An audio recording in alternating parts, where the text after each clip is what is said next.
Bom, para quem está chegando, seja bem-vindo, seja bem-vinda. Outras pessoas ainda chegarão. Que bom. Essa é a quinta live, esse nosso encontro de formação. Boa noite. É o encontro aqui dos grupos de pesquisa Movimentos Sociais, Educação e Cidadania na Amazônia, o GEMSECA, a UEPA, e o Geografias da Solidariedade, integrando escalas e redefinindo fronteiras da UFPA. Vão chegando, temos agora nesse momento já 17 participantes. Compadre Francisco, como vai de glória? Nós aqui da terra vamos mal vivendo, que a cobiça é grande e o amor pequeno. O amor divino é muito pouco amado e é flor de uma noite o amor humano. Metade do Amém. mundo definha de fome e outra metade de medo da morte. É com esse trecho do poema Oração a São Francisco em forma de desabafo, de Dom Pedro Casaldáliga, bispo da prelazia de São Félix do Araguaia, comprometido com a causa do povo e que nos deixou esse sábado, que iniciamos esse nosso encontro de formação.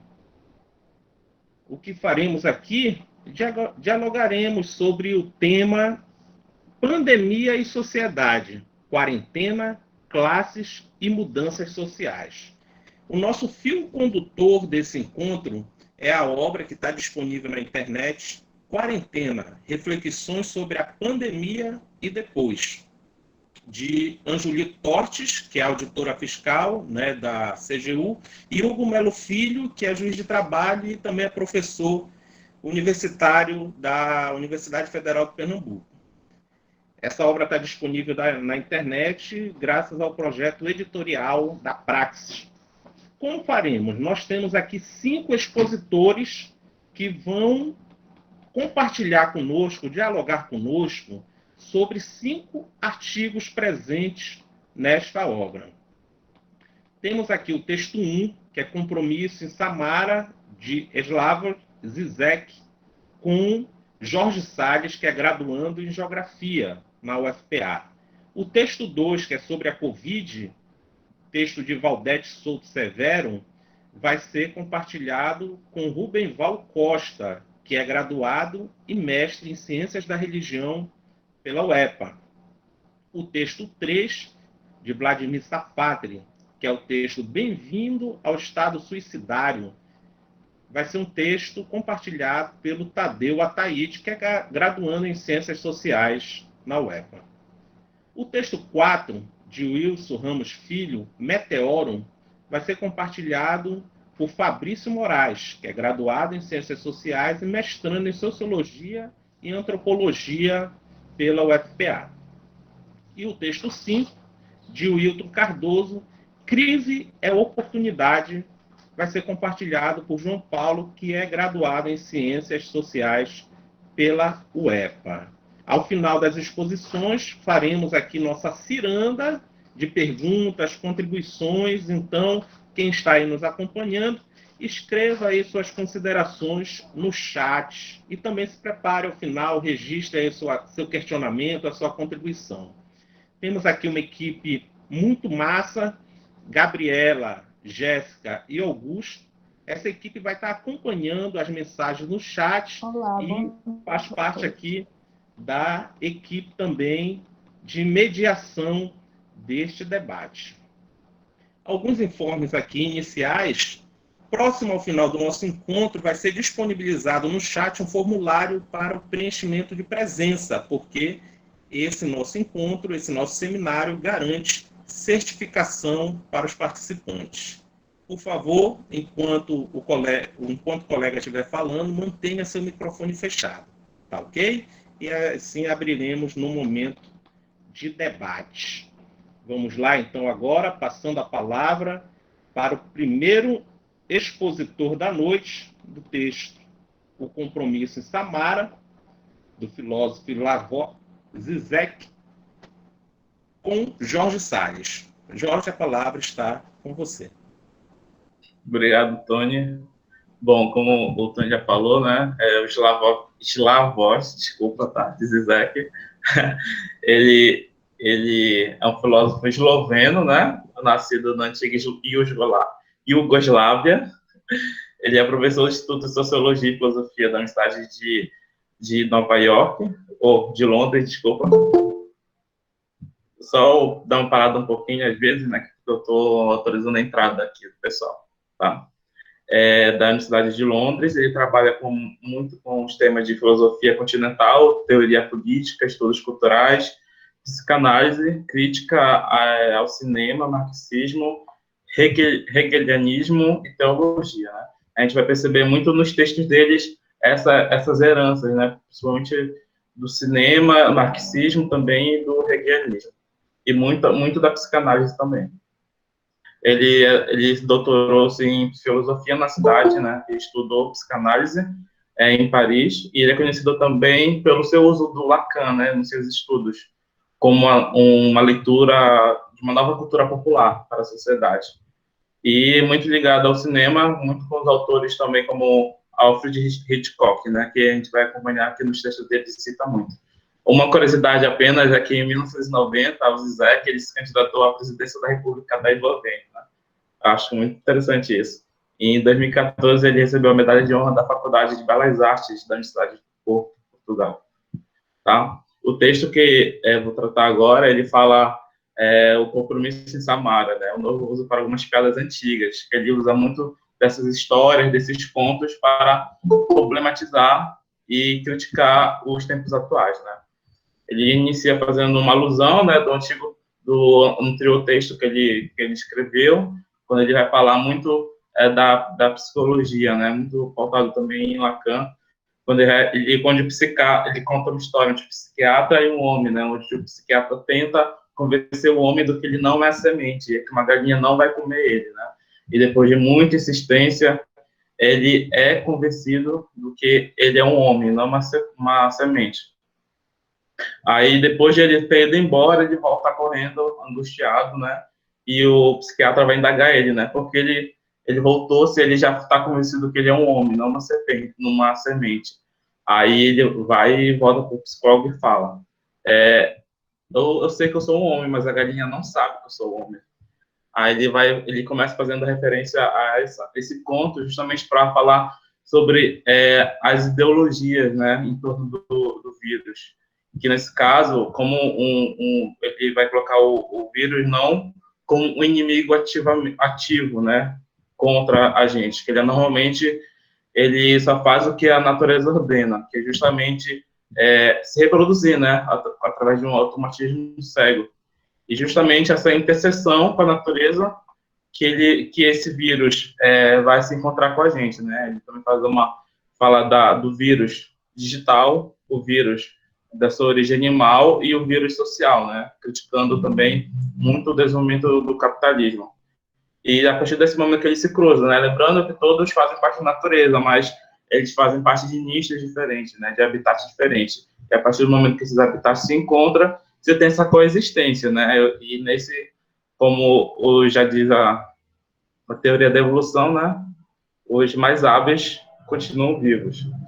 Aí ele vai desenrolando no decorrer do texto até que ele chega à história central, né? Que é justamente uma história antiga do compromisso em Samara, né? Que é uma história árabe, onde ele começa relatando, sempre ele tem essa característica de relatando a história, onde um serve uma missão movimentada em Bagdá, né? Ele encontra a morte lá. Aí, aterrorizado com o olhar da morte, ele corre para a casa do mestre e pede que ele lhe dê um cavalo, mas para que ele possa andar o dia todo e chegar até Samara, onde a morte não encontraria ele, né? Aí o mestre dele, quando não apenas forneceu o cavalo, né? Ele foi até o mercado confrontar a morte, né? Dizendo a história, né?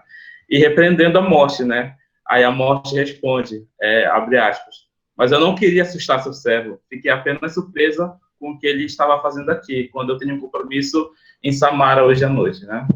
Aí, através dessa história, ele começa vamos falar assim, desossar a história justamente do coronavírus, né? que ele abre a discussão sobre como é possível ou impossível escapar da morte, onde que, ao tentar se libertar dela, o C apenas aperta um botão de play, né, justamente para ir ao encontro dela. Ou se a gente deveria fazer o oposto, né, se aceitar o destino encarando ela com a possibilidade de se desvencilhar, né. Aí ele também faz a alusão da história de Édipo, para aplicar justamente essa ideia, né, de que acabamos fugindo mesmo sendo impossível fugir do seu final, né. Onde a gente já conhece a história de Édipo, né, que ele casaria com sua mãe, mataria o pai, e ele foi abandonado numa floresta para morrer, né. Aí, no final, a gente já sabe. E a discussão é justamente que a gente não se pode fugir dessa realidade que nós nos encontramos hoje. E que, se em Samara o homem tivesse ido ao encontro da morte e confrontado ela, dizendo qual o seu problema comigo, aí se você tem algo comigo, faça, no caso contrário, vença, né? Tipo, ou me deixe em paz ou me leve logo, né? Aí a morte poderia falar, né, que ela só estava surpresa, pois o encontro que ela tinha com ele seria em Samara. Aí logo ele já saberia, né? Nunca pisaria em Samara para não encontrar com a morte, né? É justamente a ideia, né? Justamente onde a gente vai encontrar Samara, ele vai começar a fazer alusão, né? Que reside a apóstola chamada plano da imunidade de rebanho, né? E que Samara seria hoje a nossa economia. Bom, desdoçando mais essa ideia, nesse caso, essa ordem econômica, né, como Samara, seria de todo modo como se a gente fosse fugir dos avisos dos médicos e vamos fechando os olhos para que não lutasse, fazer o contrário, né? Fugir da realidade, como isolamento, lockdown, né? Em prol, né, de salvar Samara, né? Ou seja, a economia. Aí ficando muito à mercê do destino, né? Do destino que já, segundo a história, já é declarado. Aí ele também se remete muito à história do Hitchcock, né? Quando ele fala muito do filme Psicose, é que quando a gente, naquela cena do banheiro, mesmo sabendo o que vai acontecer, quando acontece, acabamos ficando surpresos, né? Ele fala justamente isso também do coronavírus, que nós saímos, nós não temos cuidados, principalmente quem defende essa ideia, né? De salvar a economia e também da imunidade de rebanho, que a imunidade de rebanho seria o quê? Deixar os jovens se contaminassem mesmo dos vírus, né, que eles são menos propícios a morrer em decorrência do coronavírus, para que eles se criem uma imunidade de rebanho, né, em prol desse desenvolvimento da economia, para que eles saíssem para trabalhar. E também faz muito também a alusão ao desenho animado, quando a gente tem o Papaléguas lá, quando ele vai fugindo do morro, ele ultrapassa o morro, mas ele não cai, ele só vai cair apenas quando ele é lembrado de olhar para baixo, né? E a partir desse momento que ele vai cair. E que nesse momento também essa cena clássica do precipício ele vai continuar olhando para baixo, justamente que a gente tem no governo atualmente, né? Aqui que essa perda de legitimidade que o próprio governo vai construindo em prol da sua ação, né, de atuação contra o Covid-19, e que é muito fácil, em tempos de pandemia, em tempos de crise, uma queda de um governo. Como a gente já vê em Beirute, né, que essas manifestações não são de agora, justamente quando se estava tendo aquelas manifestações no Chile, ano passado, já se tinha esse movimento diretamente em Beirute. O que se piorou mais depois com essa explosão, né, a crise da alimentação, que foi ocorrendo logo após a explosão, né. Aqui a gente vai entrando na discussão do poder também. O poder, o que a gente tem que entender é que quem está no poder, ele não possui o poder. O poder não é algo físico, ele é algo simbólico, ou seja, o nosso presidente hoje ele está investido de poder através da democracia, através das eleições, né, onde a maioria foi lá e votou nele. Justamente esse movimento que faz essa perda de legitimidade, ou seja, a partir do movimento da parte da maioria da população, como se teve em 2013, onde a partir de 2013, no governo Dilma, se teve essa manifestação, lembrando, né, que quem foi para as ruas, né, foi justamente também, não apenas os liberais, vamos falar assim, né, mas também o pessoal da esquerda, de certa forma também, mas já foi outras reivindicações que serviram para que possa enfraquecer o governo, né, na sua legitimidade. E ele vai remeter muito a essa ideia, vai voltar muito a essa ideia do coiote, do Papaléguas, né, que vai sempre tem que ser lembrado para a gente se tocar que vai cair do precipício. E o governo, justamente, ele vai contra esse fator.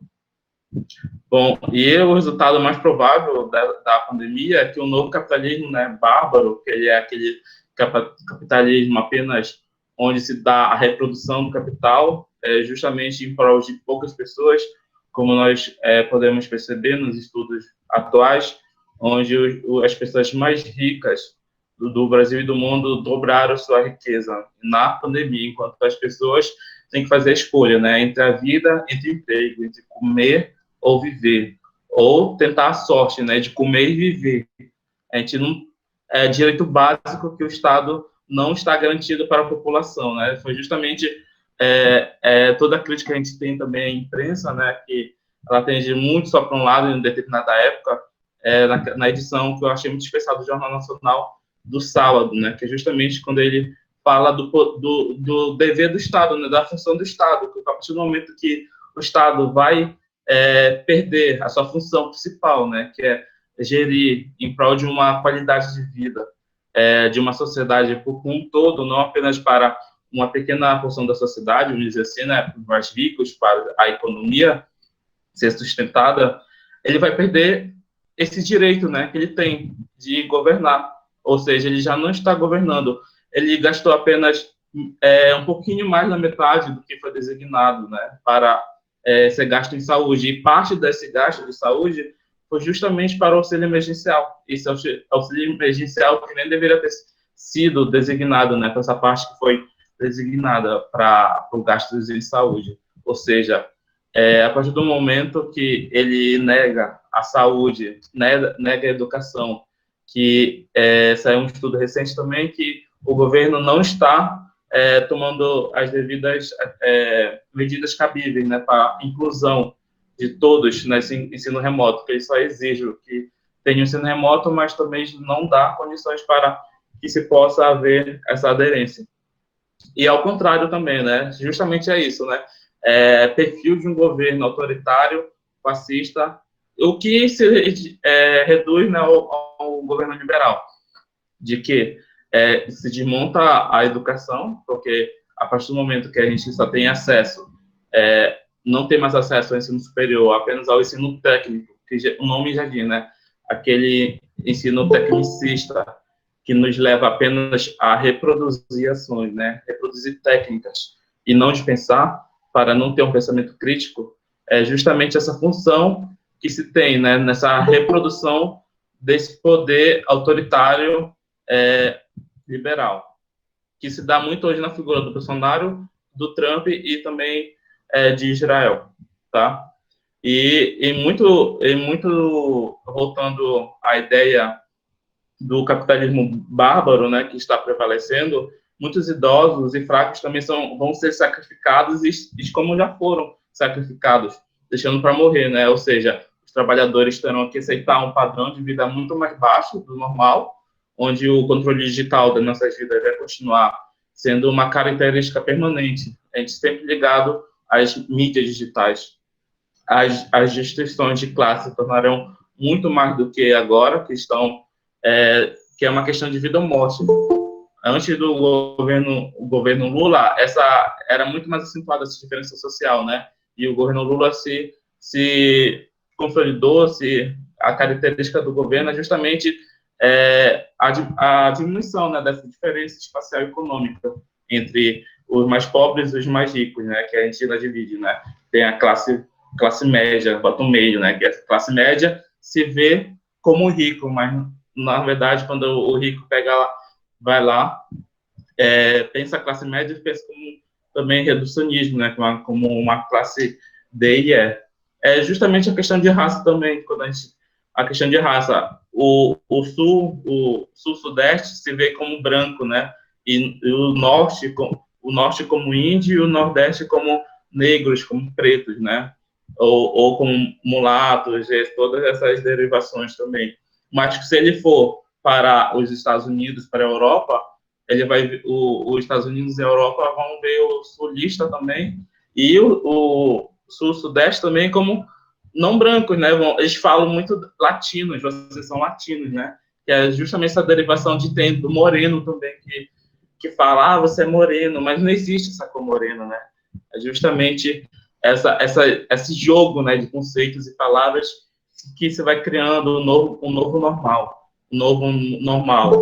de não ser branco, mas também não ser preto, que é se falar, se tu é preto, você tem aquela carga, né, negativa que se pensa, justamente que foi consolidado na nossa vivência, né, se tem o lado obscuro, o negro, a coisa está ficando preta, todas essas derivações, aí se cria essas denominações, né?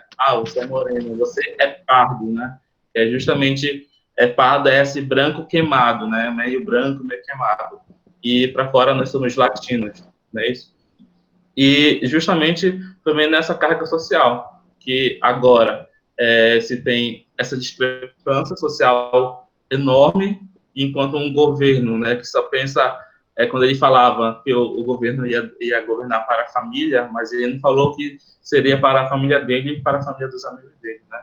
E justamente essa distinção de Samara seria essa dinâmica econômica bárbara que se dá justamente em fugir da morte, né? Onde se tenta, onde ele tem esse negacionismo da doença, do vírus da gripe, ou, desculpa, do coronavírus, e se escolhe fugir para Samara, ou seja, fugir para a economia, né? Vamos ter esse discurso economicista, mas no final estamos todos indo para a morte, né? Que já passamos de 100 mil mortos. E o mesmo que está ficando vivo vai ficar com esse peso futuro, onde você vai ter uma mudança que não se fala hoje, né? É aquele mero cômodo, né? De mudança. Inclusive na faixa, na escala da pirâmide etária da idade, né? E já estava tendo uma crise do INSS, e que vai mudar muito, o governo vê positivamente toda essa questão também. E com isso, se vai se dar essa base, né? Essa base economicista de Samara, e que a gente não pode fugir. O ideal seria justamente o que sobraria, né? Encarar a morte para tentar se desvencilhar, né? Porque ao ser encarada, ela teria um retorno, e justamente esse retorno seria essas medidas, como isolamento social e lockdown também, tá bom? Ok. Jorge, obrigado pela exposição, né? Um texto que traz muitas informações que muitas vezes não é do nosso contexto, um autor internacional. Obrigado por sua exposição.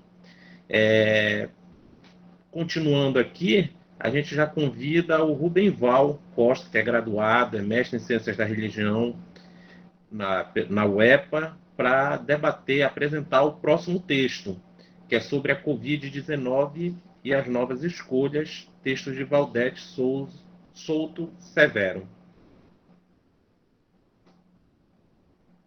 Rubenval. E vocês estão observando que o tempo é de 15 minutos. Eu discretamente, sem querer interromper, aos 15 minutos vou pedir a conclusão, tá bom? Muito obrigado. Ok.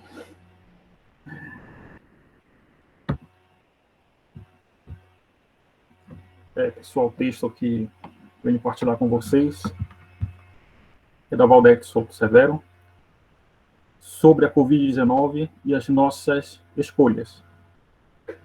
A Valdete ela é doutoranda do Programa de Ciências Políticas da Universidade Federal do Rio Grande do Sul. É doutora em Direito do Trabalho pela Universidade de São Paulo e mestre em Direitos Fundamentais pela Pontifícia Universidade Católica do Rio Grande do Sul.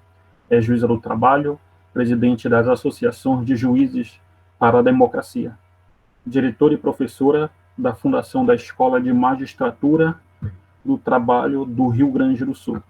Esse é um pouco aí sobre a nossa autora. O texto da Valdete vai ser dividido em dois momentos. O primeiro momento, na qual ela vai fazer uma abordagem sobre a problemática relacionada ao Covid. E depois ela vai apresentar soluções como forma de combater esta problemática. No primeiro momento, em que é apresentada a problemática a decorrer, a autora afirma que, embora o assunto do momento seja a pandemia ocasionada pela Covid-19, esse não é o maior fator. Entretanto, vale ressaltar que não há uma negação dos males proporcionados pelo vírus, mas que ele não é o maior problema, e sim as escolhas políticas realizadas pela população já há muito tempo. Então, a autora ela já começa falando que o maior problema não é o Covid-19, que fique bem claro. Ela não está negando os males promovidos pelo vírus, mas ela está dizendo que este não é o maior problema. E sim, a problemática de tudo está relacionado com as opções políticas que é realizada pela população já ao decorrer do tempo. A autora ela faz uma breve pesquisa na internet para saber um pouco da origem desse vírus. A Covid, e aí ela vai descobrir que a Covid surgiu em Wuhan, na China, local com parques industriais e aparatos tecnológicos bem desenvolvidos, além de possuir uma população com mais de 10 milhões de habitantes. Somente Wuhan concedeu à China um PIB de 224 bilhões de dólares em 2018, o que para a autora é irônico, já que o vírus surge em um dos corações do capital. A principal hipótese dos cientistas é que o novo coronavírus chegue aos corpos humanos em razão da fome que levou pessoas a comerem camelos, gatos, morcegos e aí por diante. Pois a vida nesse centro econômico altamente desenvolvido é também radicalmente desigual. Então, essa breve pesquisa que a autora fez na internet, ela descobriu que Wuhan é uma cidade desenvolvida, com um grande aparato tecnológico, e somente ela concedeu um PIB de 224 bilhões de dólares para a China em 2018. Ou seja, você vê que é um local diferente das demais localidades da China. E aí, vamos dizer, é o centro do capital chinês. Em contrapartida, ela também observa que Wuhan é uma cidade totalmente desigual. Se de um lado você tem um local bem desenvolvido tecnologicamente, um local com vários parques industriais, do outro você tem uma população carente, uma população que padece por falta de políticas públicas. Ou seja, em uma mesma localidade que é rica, você encontra uma discrepância social, uma grande desigualdade. Para a autora, a pandemia não atinge as pessoas da mesma forma, pois quem não tem casa não pode fazer isolamento físico. Quem não tem trabalho não consegue se alimentar adequadamente, não tem saneamento básico e, portanto, não terá as condições para enfrentar o vírus e a doença. Embora o vírus tenha sido disseminado por pessoas privilegiadas que viajaram de avião, o maior atingido serão os vulneráveis, especialmente em países desiguais, como o Brasil. Então, a autora percebe que nesse processo de desenvolvimento, de expansão da pandemia, que vai ocorrer, a princípio, por pessoas privilegiadas que viajam de avião internacionalmente, disseminando assim, ajudando a propagar o vírus, os maiores atingidos serão aquelas pessoas que estão vulneráveis. São pessoas que não têm condições de fazer um isolamento físico adequado, não têm condições de suprir sua necessidade alimentícia devidamente. São pessoas que não têm um saneamento básico que tem uma determinada qualidade para se proteger. Enfim, então essas pessoas que são vulneráveis são as que serão mais atingidas em decorrência da pandemia.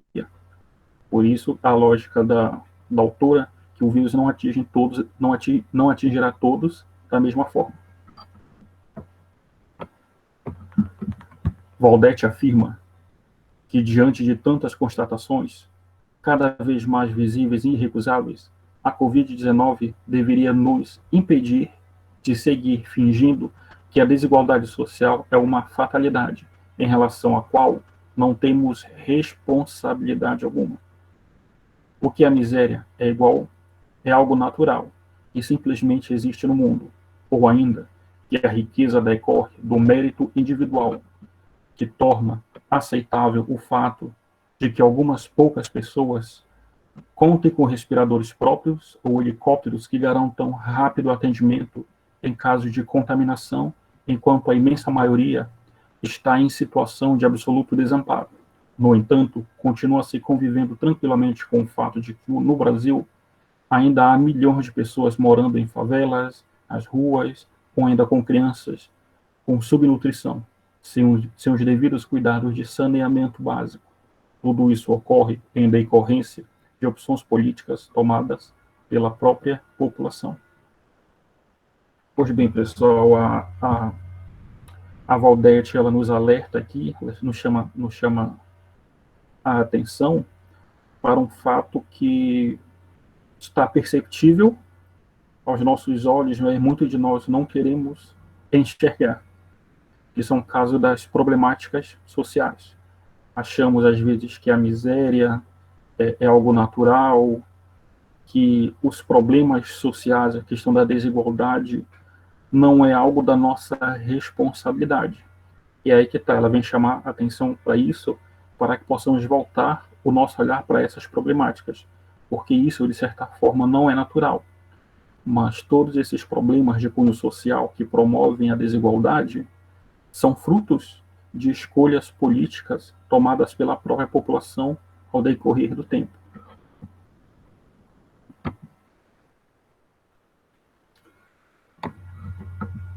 Já num segundo momento, que a autora já vai fazer a sua explanação na qual ela apresenta determinadas soluções, ela vai falar assim: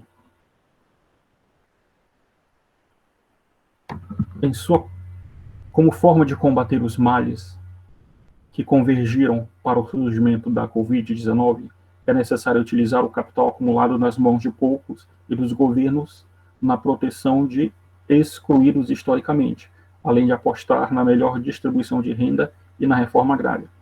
Então, a autora, como vai apontar como solução para os problemas em decorrência dos males que ocasionaram a Covid-19, é a questão de utilizar o dinheiro do grande capital.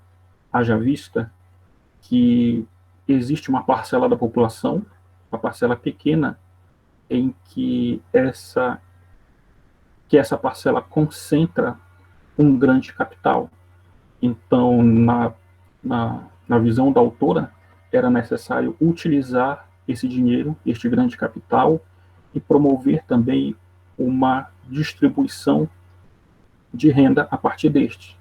Também utilizar as verbas que estão na mão do próprio governo. Você pegando esses recursos, você promove uma distribuição de renda melhor, visando especificamente aqueles que são excluídos historicamente, já que essas seriam as pessoas mais vulneráveis, seja socialmente, ou seja em relação à questão da própria pandemia. Além de apostar na questão da reforma agrária. Haja vista que, segundo ela, o Brasil é um país que tem condições de ter terra para todos, mas infelizmente não há terra por falta de uma reforma agrária. Então, na sua concepção, se houvesse uma reforma agrária, todos teriam condições de moradia e, tendo condições de moradia, teriam condições de se isolar socialmente.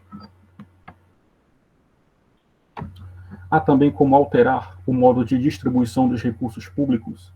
Impostos devem ser Impostos devem servir para garantir saúde, educação, moradia e trabalho, e não para pagar dívida pública. E proprietários de templos, lanches, jet skis e helicópteros podem e devem pagar impostos, assim como as emissoras de rádio e TV, que são concessões públicas, não devem ganhar isenções de tributos.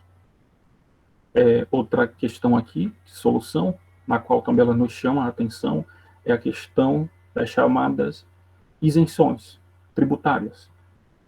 O Brasil possui uma grande isenção tributária.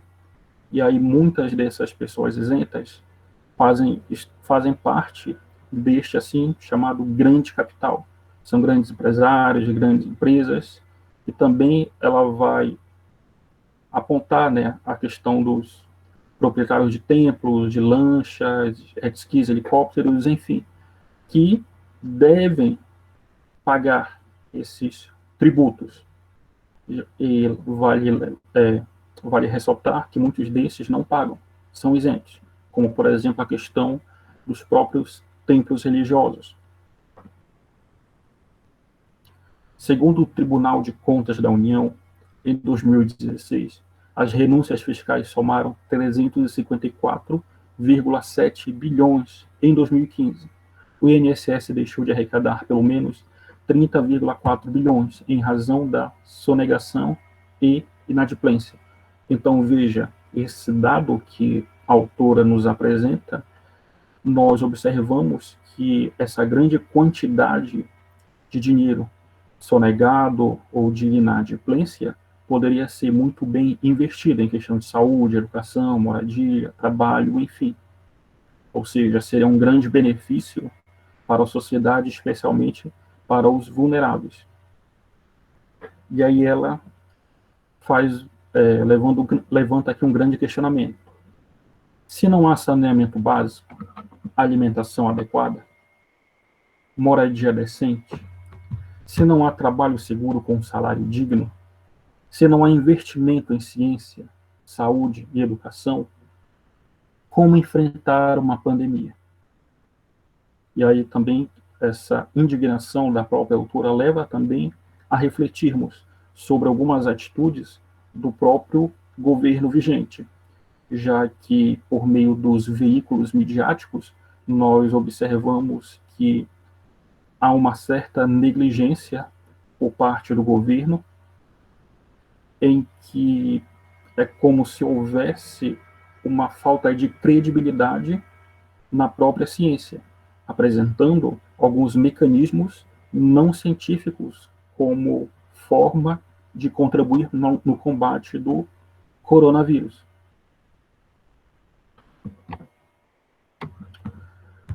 Por ora, estamos diante de uma urgência do confisco e da distribuição igualitária de riqueza, de terra e de moradia àqueles que, embora tenham direito constitucional e humano a uma sobrevivência digna, estão sendo, pela persistente renitência do governo federal e do grande poder econômico, propositadamente entregues à própria sorte. Então, voltando a frisar, a autora vai dizer que o grande culpado, afinal, são as questões políticas, que também estão relacionadas com o grande capitalismo, e os grandes afetados são as pessoas mais pobres, as pessoas mais vulneráveis socialmente. São pessoas que, de certa forma, estão à margem da sociedade historicamente. Certo?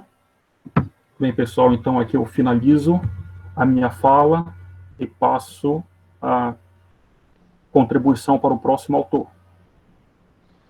Obrigado, Rubenval. Exatamente aí, ó. Aliás, faltou um minutinho para 15 minutos à sua exposição. Lembrando, inclusive, do nosso gesto de solidariedade à juíza Valdete Severo, que escreveu esse artigo, que o Rubenval nos apresentou muito bem. Ela está respondendo no Conselho Nacional de Justiça justamente por esses apontamentos que ela faz, concluindo que a política do Estado brasileiro é uma política genocida. Ela é uma juíza do trabalho e ela aponta isso. Vamos agora para o texto 3, o texto do Vladimir Safatli. Bem-vindo ao estado suicidário. E quem vai compartilhar conosco é Tadeu Ataíde, que é graduando em Ciências Sociais na UEPA. Tadeu, a palavra está com você.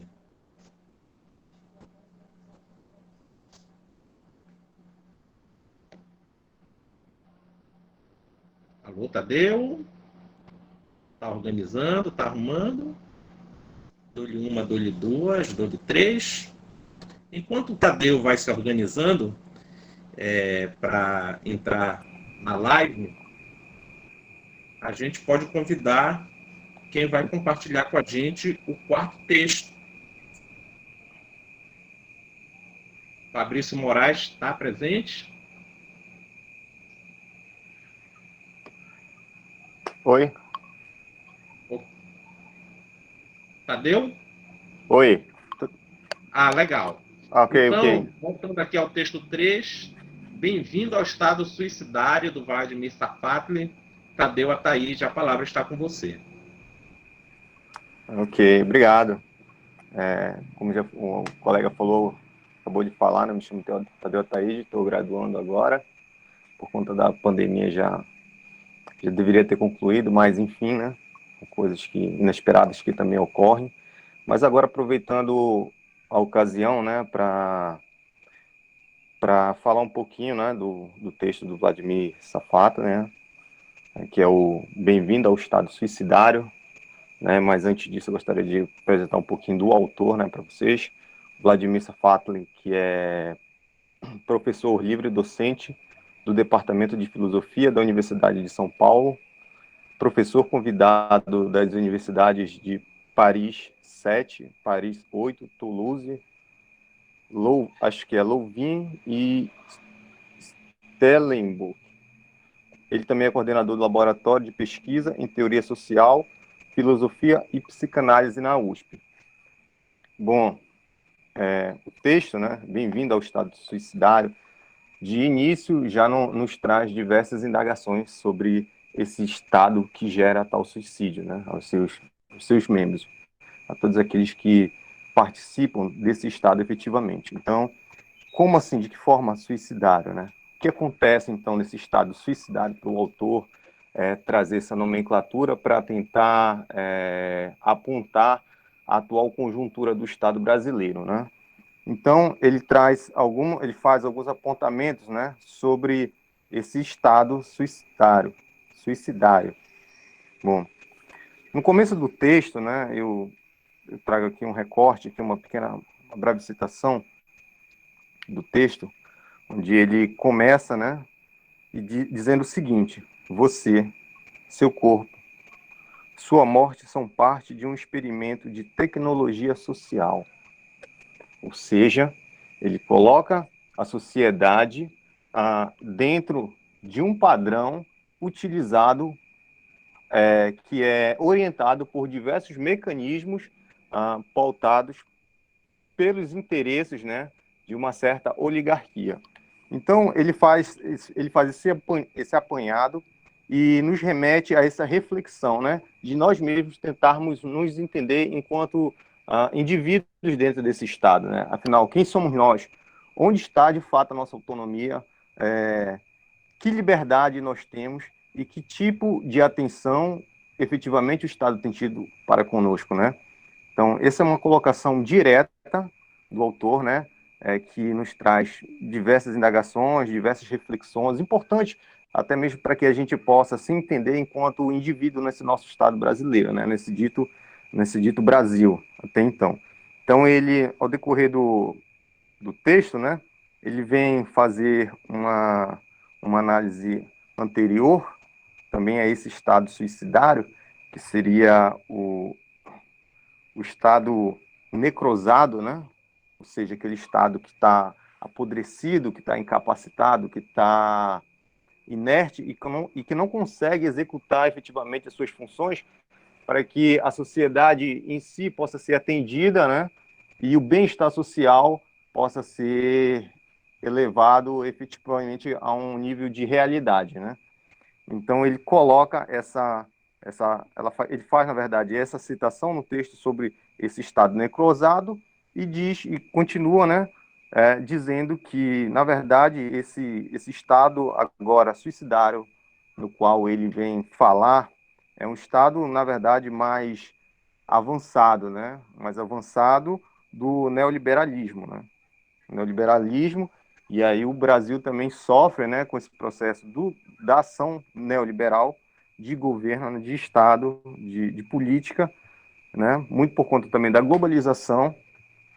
Então, a gente nota que isso influencia diretamente as ações políticas dentro do Estado brasileiro, né?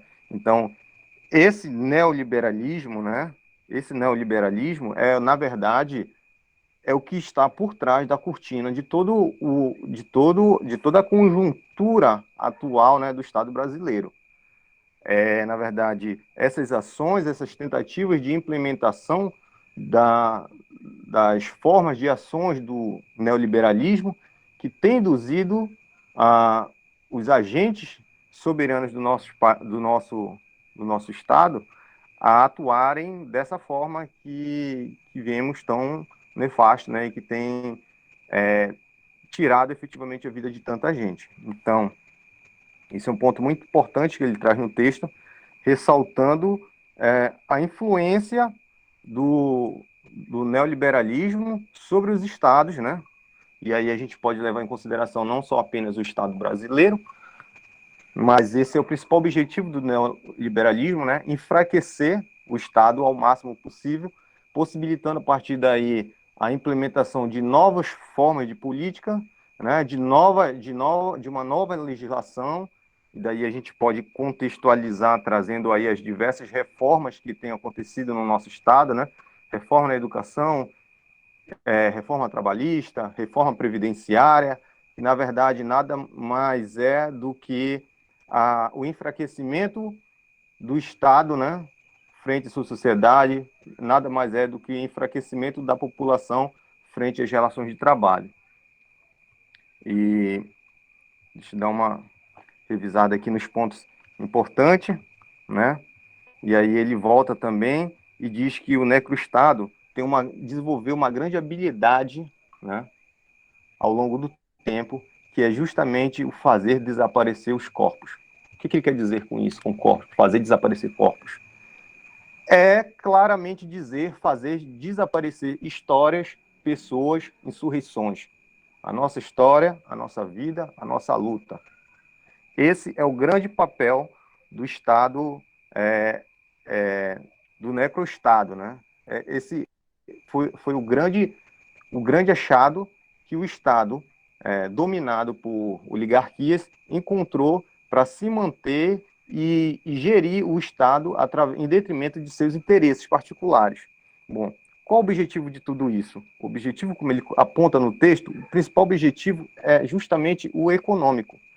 O econômico que está por trás de tudo isso, ou seja, manter o Estado em uma condição de subserviência a esses grupos, a essas oligarquias, essas grandes empresas, esses grupos macros aí que estão pelo mundo e que estão também presentes no Brasil.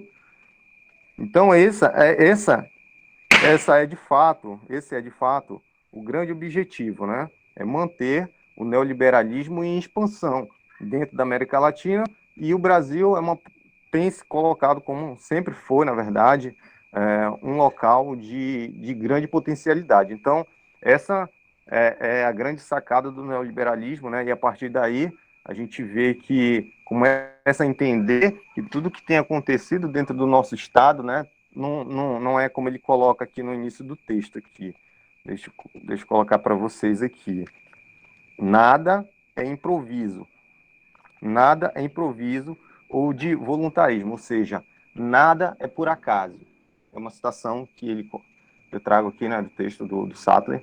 Então ele diz claramente, abertamente, que nada acontece por acaso. Nada é do nada. Na verdade, ele deixa bem claro que tudo é muito bem entrelaçado. Todas as pontas estão muito bem amarradas. Tudo faz parte de um planejamento. O louco do presidente não é só louco por si só. Ele está transvestido de uma figura que se passa por louca, mas, na verdade, exerce um papel fundamental de representação desses grupos, né, econômicos, dessas grandes empresas, né, desses conglomerados do mundo.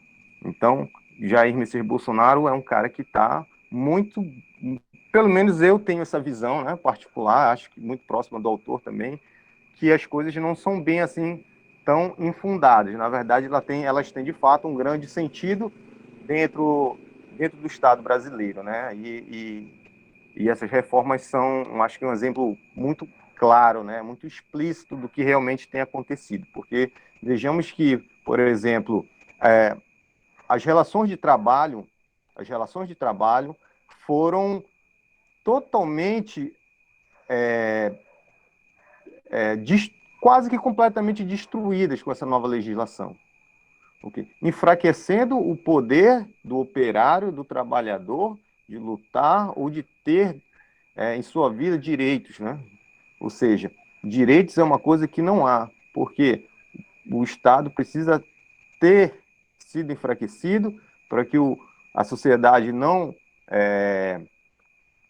faça nenhuma manifestação de intenção a direitos, né? Então, isso tudo está muito bem ligado, muito bem atrelado dentro dessas políticas, né? Outra coisa que até foi citada anteriormente é o próprio sistema educacional, né? Onde o sistema tecnólogo de ensino ele vem tido um grande vem sido demonstrado com grande entusiasmo, né?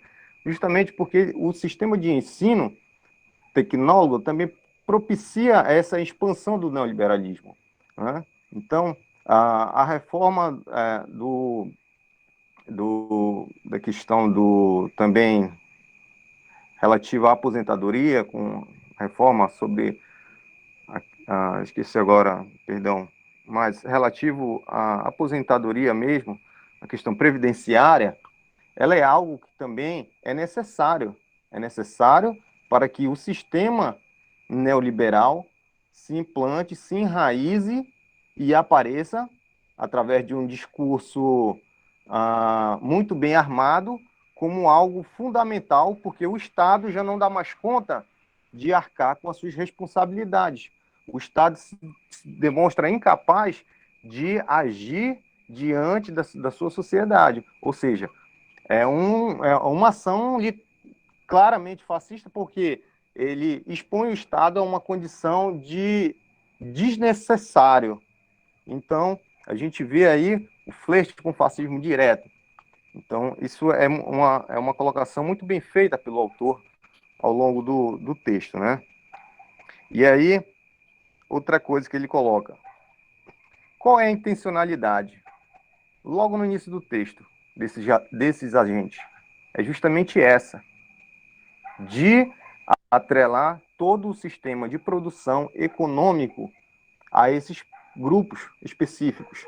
Então, eu acho que ele faz essa pergunta no início do texto, mas com o decorrer do texto ele esclarece muito bem e eu acho que se torna uma pergunta respondida por ele mesmo ao longo do texto.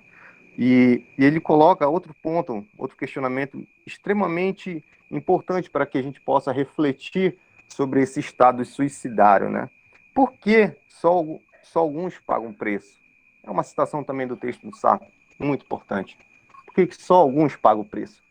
Porque que é algo para a gente refletir de forma bastante intensa. Porque, vejamos, tivemos diversas manifestações pelo Brasil afora, onde vimos diversos empresários, diversas pessoas com uma condição financeira bem diferente da grande maioria da população, onde essas pessoas exerciam seu direito de manifestar-se, mas aí exerciam seu direito de manifestação dentro de seus carros, envelopados, seguros da contaminação.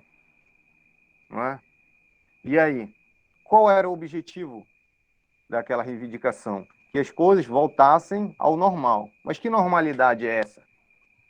Normalidade, na verdade, do mercado, da produção, da garantia econômica desses conglomerados, desses grupos, desses grandes empresários brasileiros e também não só brasileiros, internacionais.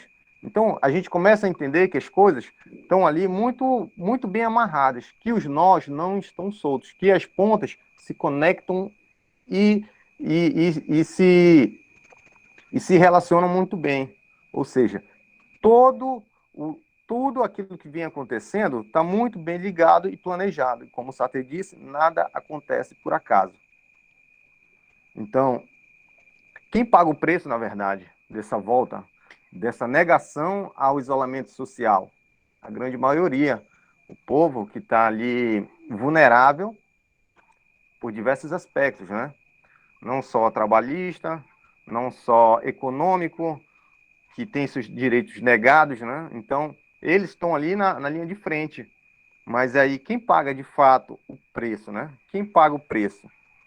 São eles. E quem nunca paga o preço, como o Sartre cita no seu texto? Quem nunca paga? Justamente essa elite, né? Então, a gente vê uma dicotomia ali de discurso. A gente observa que o fato, ele não é realmente aquilo que é colocado, ou seja, nada passa de um discurso muito bem arranjado para que outros aspectos sejam contemplados. E aí, né, ele diz que a república suicidária não converte seus lucros em ajuda, né? Por quê?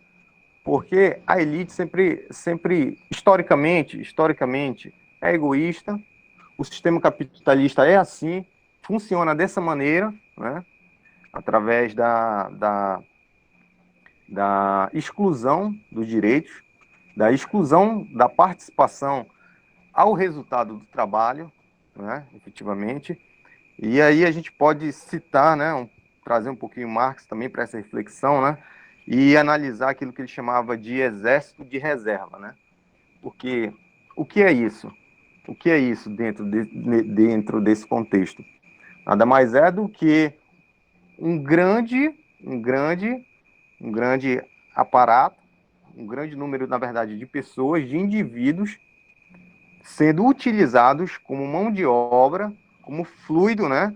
Como combustível necessário para manutenção do sistema econômico.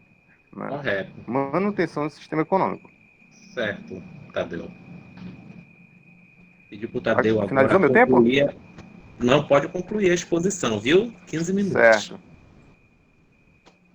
Sim. Ok.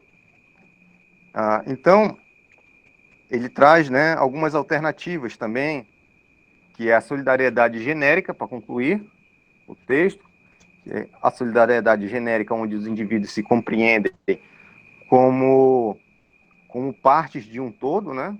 Como um novo corpo social, onde as pessoas precisam e necessitam e passam a se enxergar como fundamentais para a vida dos outros e os outros fundamentais para a sua própria vida. Ou seja,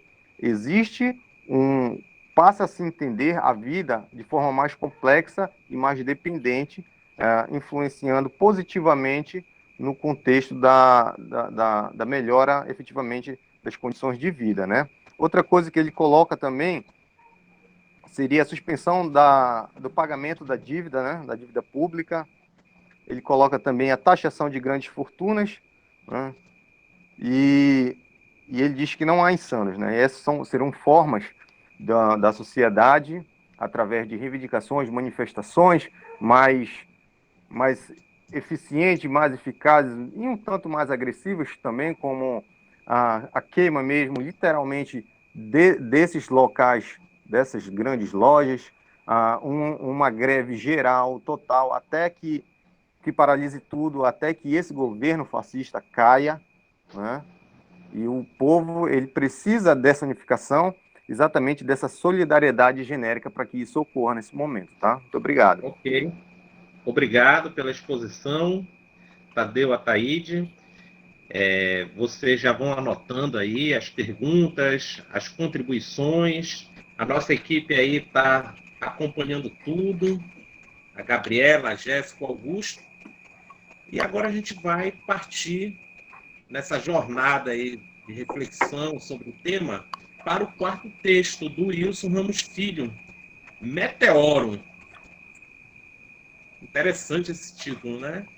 Com o Fabrício Moraes, que é graduado em Ciências Sociais e é mestrando em Sociologia e Antropologia na UFPA. Então, Fabrício, chegue aí.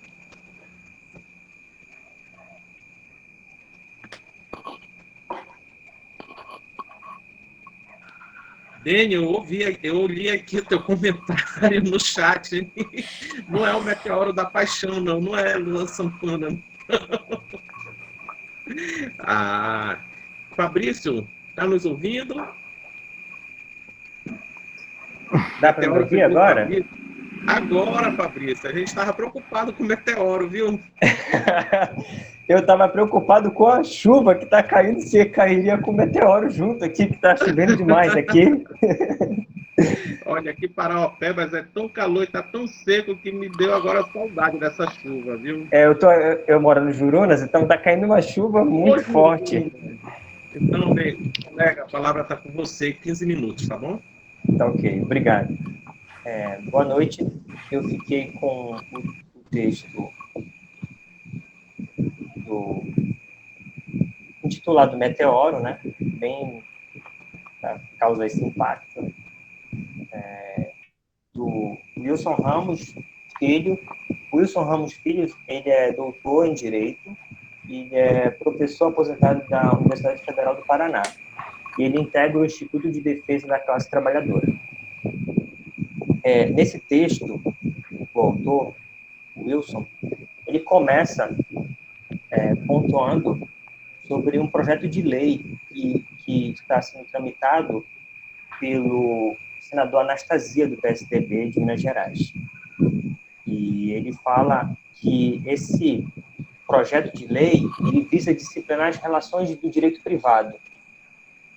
E aí ele pontua aqui que qual é o objetivo do Anastasia com esse projeto de lei? É colocar freios no ativismo jurídico e evitar o oportunismo por parte dos agentes econômicos utilizando esse aparato judicial, né? E aí ele vai mostrando aqui os detalhes, né, desse projeto, que é retirar dos juízes o poder da seletividade, decidir quais despejos por meio judicial seriam autorizados. E também restringir a arbitrariedade judicial na apreciação de casos concretos, ou seja, retirar uma certa hermenêutica, né? Uma certa interpretação do juiz de direito, mas de um juiz de direito numa primeira instância. E aí ele pontua aqui também que esse objetivo é regular também as relações entre as empresas e impor os limites aos juízes de piso, que é o de primeira instância, né? E aí, por quê? Aí ele fala, mas por que o objetivo? Qual é o objetivo mesmo real desse projeto? É limitar,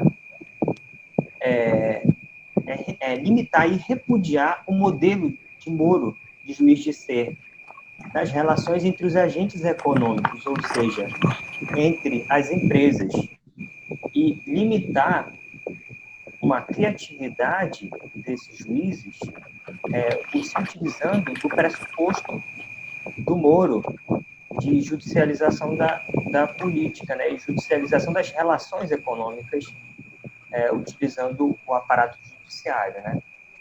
E aí ele vai mostrar que há dentro do campo jurídico, né, um impasse.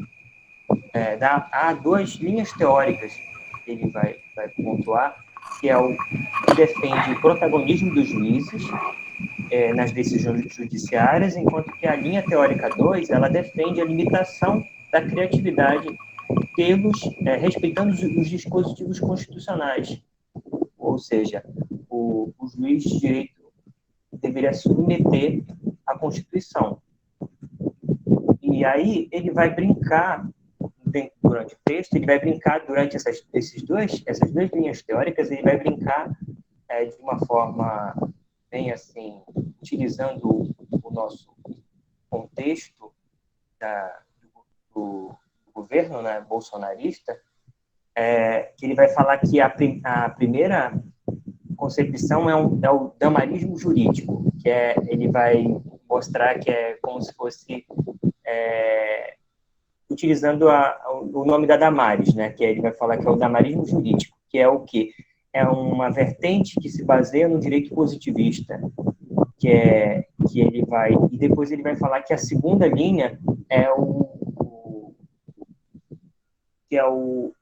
a primeira linha e depois ele vai falar a segunda linha, que é os terraplanistas jurídicos, que defendem um direito hermenêutico, um direito interpretativo, né? Conforme um caso concreto, o juiz vai analisar cada caso e vai se basear numa interpretação daquele caso concreto, né?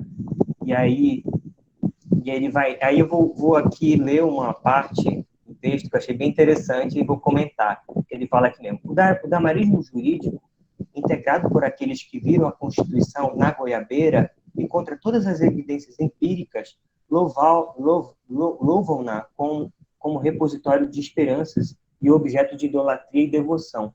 Do outro lado, há os terraplanistas jurídicos, que também, contra todas as constatações fáticas e factuais e todo o saber científico acumulado, defende que o direito deve ser adequadamente a verdade do magistrado. E ele vai utilizar esses dois que usam a regra destes contra o horizonte para provar que o direito é plano, voltado ao bem comum. E aí ele vai mostrar aqui, ou seja, por conta dessas duas linhas teóricas, não há aquela concepção que o direito tenta se constituir de uma neutralidade dentro das relações de um Estado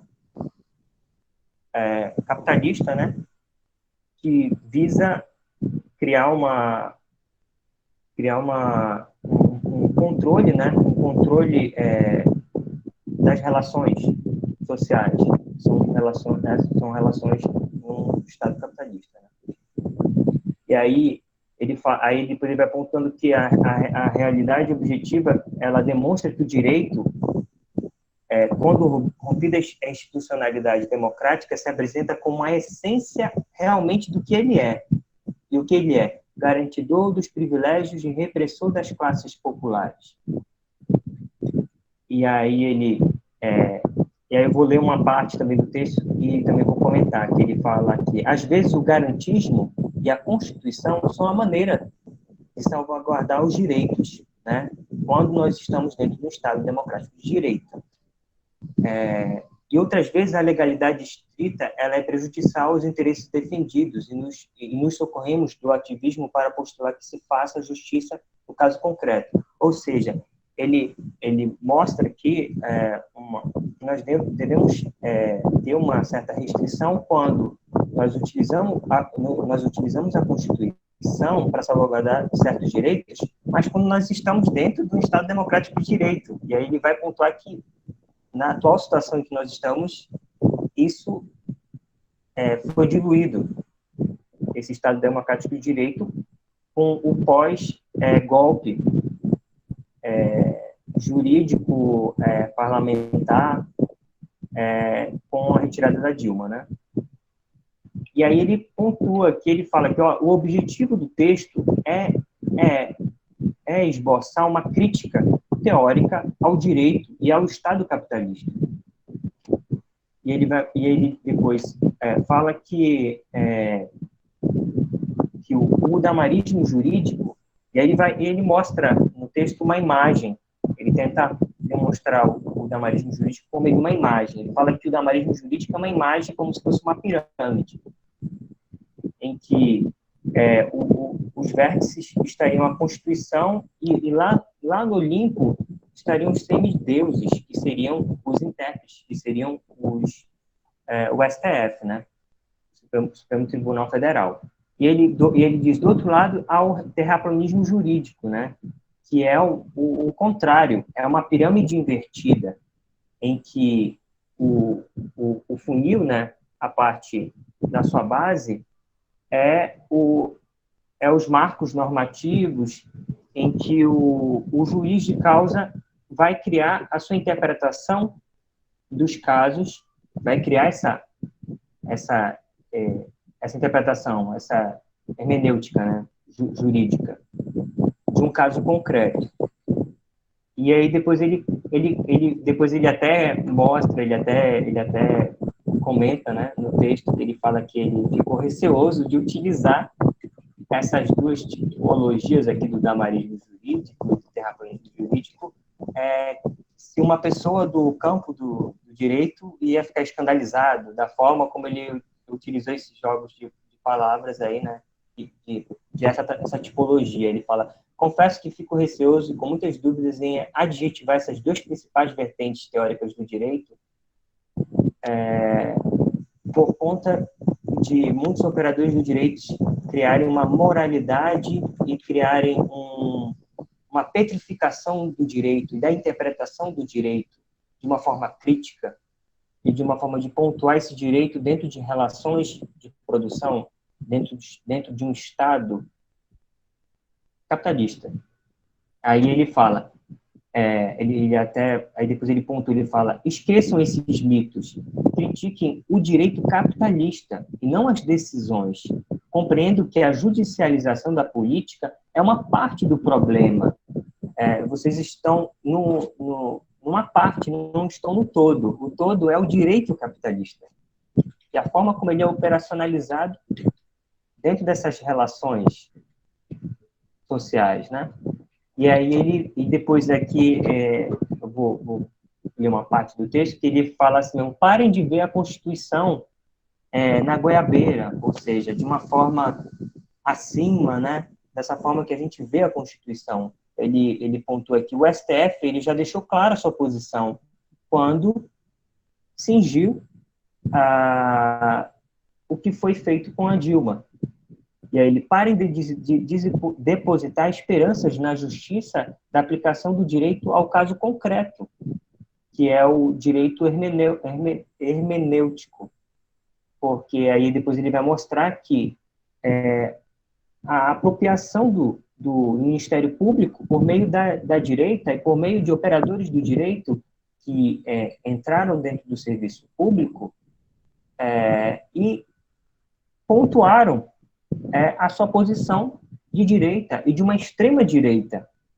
E como se viu nos últimos tempos, que o Ministério Público se posicionou de forma política, né, e utilizou e fez, dentro desse contrapeso da política, uma judicialização da política. Ou seja, não se resolvia mais dentro do Congresso, por meio do diálogo, por meio dos partidos políticos. Teve que utilizar esse dispositivo de contrapeso da judicialização da política. E aí ele vai mostrar que... E depois ele indaga, ele expõe uma pergunta. O Brasil ficaria melhor se os operadores do direito soubessem que as duas correntes em debate se baseiam em mitos? O direito não é o que parece ser? E aí ele coloca à tona essa pergunta, né? E depois ele vai mostrando assim que dentro de uma discussão onde ainda o Estado Democrático de Direito estava posto, ele diz assim: todos os que advogam se utilizam do damarismo e do terraplanismo jurídico, não para ofender, mas para suscitar reflexão. Cansei de fazer isso quando ainda sobrevivemos no Estado de Direito. Ou seja, ele tá mostrando que, quando ainda estávamos dentro do Estado Democrático de Direito, a discussão maior não era ficar entre essas duas linhas teóricas, é ir para o além. Vocês estão pontuando partes. Nós teríamos que fazer uma discussão do todo, que é o quê? O direito dentro dessas relações sociais capitalistas. E aí ele vai mostrar que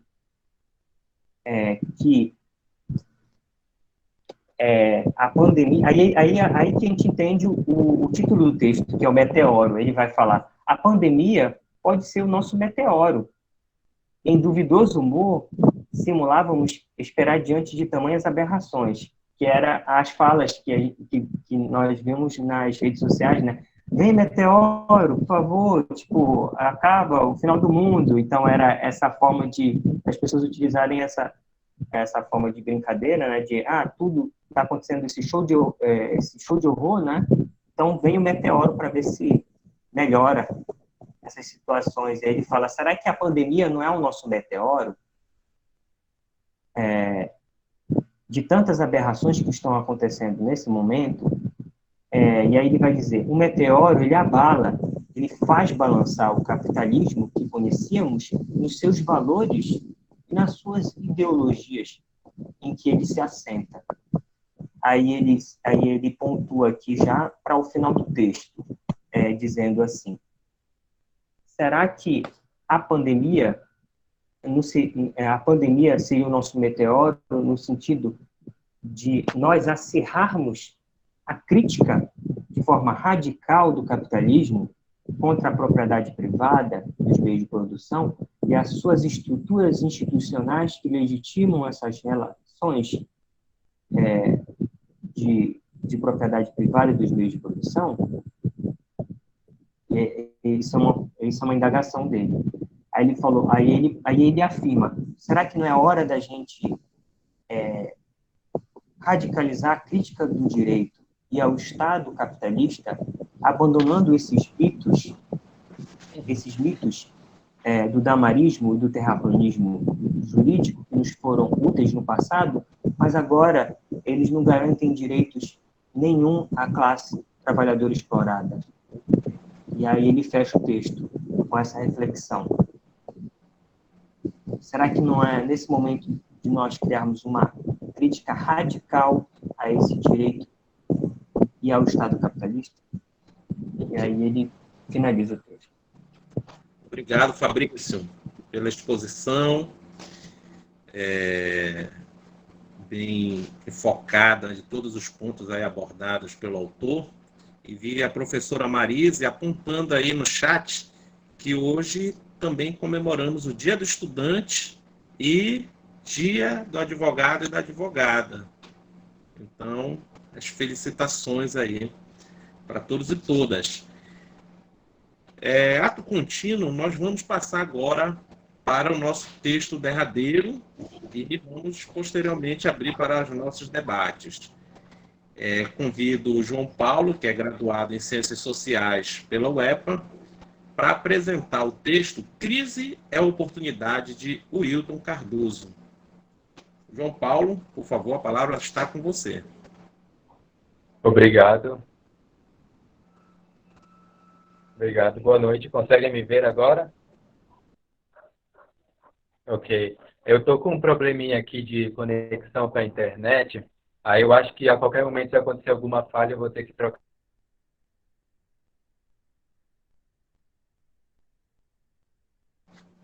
Ele estava comunicando que estava com problema na internet.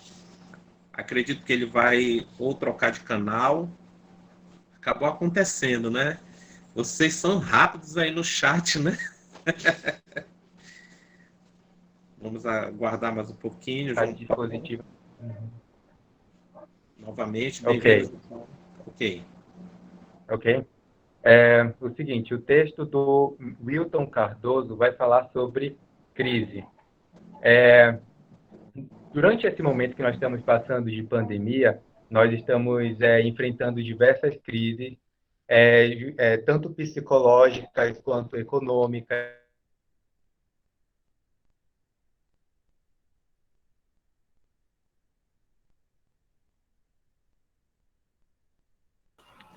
Só uma sugestão para o João: tira a imagem, deixa só o áudio. Ok. Não sei se ele já retornou, se ele pelo menos já nos ouve, que a sua sugestão é bem-vinda, viu, Dani?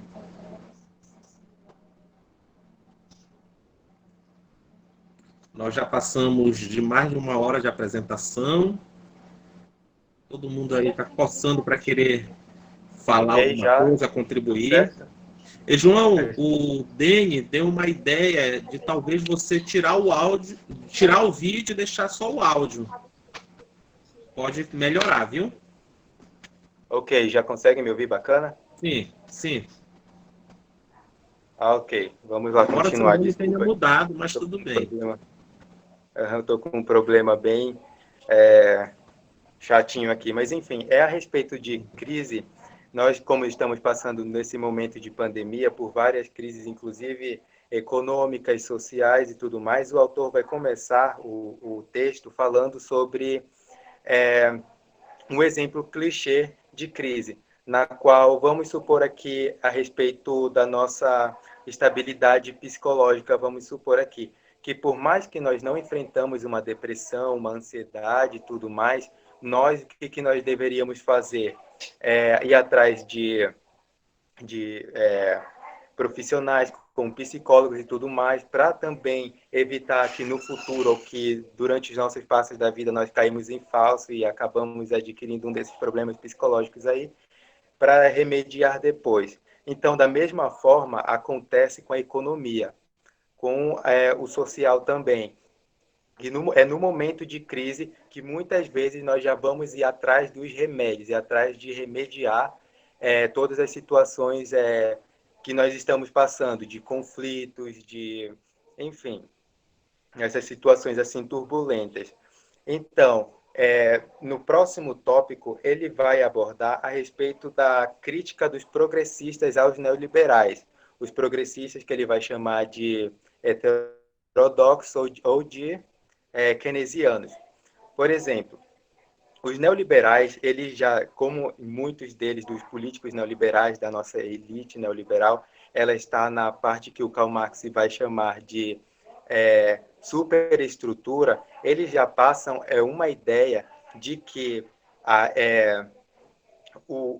as leis do mercado, as leis assim do capital, elas seguem, digamos que a mesma lógica das leis da natureza, as leis da física, as leis da biologia, que na qual ela precisa, digamos assim, agir da sua forma natural, porque se tiver alguma intervenção, alguma coisa do tipo, pode acontecer de que tudo seja interrompido e que tudo caia dentro de um abismo, gerando uma crise trágica. E já os progressistas, eles já vão falar uma coisa diferente, eles já vão debater a respeito disso, já vão falar que claro que a gente que as leis da economia, as leis do capital, elas têm, digamos assim, eles têm essa crença de que realmente segue uma lei próxima ao natural, mas só que eles falam de uma adaptação do Estado é, para com o neoliberalismo, para com o liberalismo, assim podemos se dizer, que na qual o Estado, ele, como um papel de regular não somente a sociedade aqui dos indivíduos, mas também dos estados, ele tem como usar o seu poder para, digamos que, fazer com que a sociedade vai se adaptar com essas lógicas aí do mercado. O contrário de que muita gente pensa, os keynesianos, eles não acreditam, por exemplo, numa superação do liberalismo. Eles acreditam, sim, que essa lógica, digamos assim, é importante que o capital girando, o capital crescendo, é importante para que se abra oportunidades assim para a população civil, como no caso nossa, a população assalariada e etc. Daí, de que forma o Estado poderia regular essa economia, o nosso capital? Eles já vão falar a respeito de um ponto de partida igualitário, na qual o Estado ele poderia muito bem garantir, dar, digamos que uma bolsa, oportunidades e etc., para com que aquela população que saiu, aquele grupo social que saiu, digamos que perdedor durante a corrida capitalista, eles possam, digamos assim, ter oportunidades para as próximas gerações, para os filhos deles saírem de forma igual, dar uma partida de forma igual na corrida do capital, na corrida do sucesso.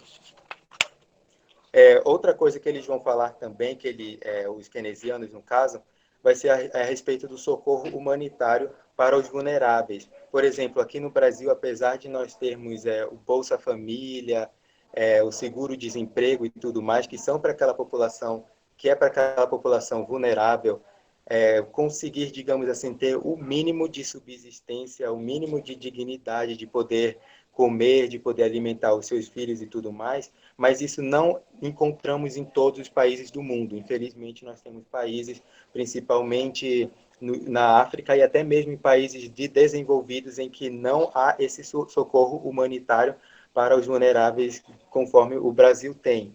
Atualmente, muitos países, por exemplo, a Itália, tem se inspirado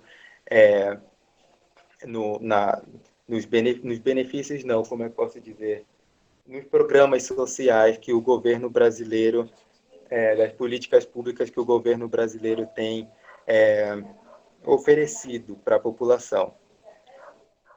E outro ponto aqui também, que os keynesianos já vão nos ensinar, já vai trazer, no caso, é a regulamentação estatal e também monopolizar as empresas ou pontos considerados estratégicos, como, por exemplo, nos Estados Unidos. Nos Estados Unidos, nós temos todo o sistema de rodovia, o sistema de ferrovia, os aeroportos, os portos daquele país, tudo mais, eles são do monopólio do Estado. E que, ao contrário que muita gente pensa, muitos desses países que se dizem liberais, os países em que pregam neoliberalismo, principalmente vendem essa ideia para o terceiro mundo, eles são os países em que mais há essa estatização, esse monopólio de empresas estratégicas por parte do Estado. Vamos avançando aqui para o próximo ponto. Ele vai dizer também que os progressistas, eles são liberais, como eu falei no começo, mas eles são liberais de uma forma aperfeiçoada e uma forma pragmática. Por exemplo, eles já conseguem, digamos que, ver o mundo liberal não como um conto de fadas, como o neoliberalismo e essa onda toda que está crescendo aí, prega quer que nós acreditemos.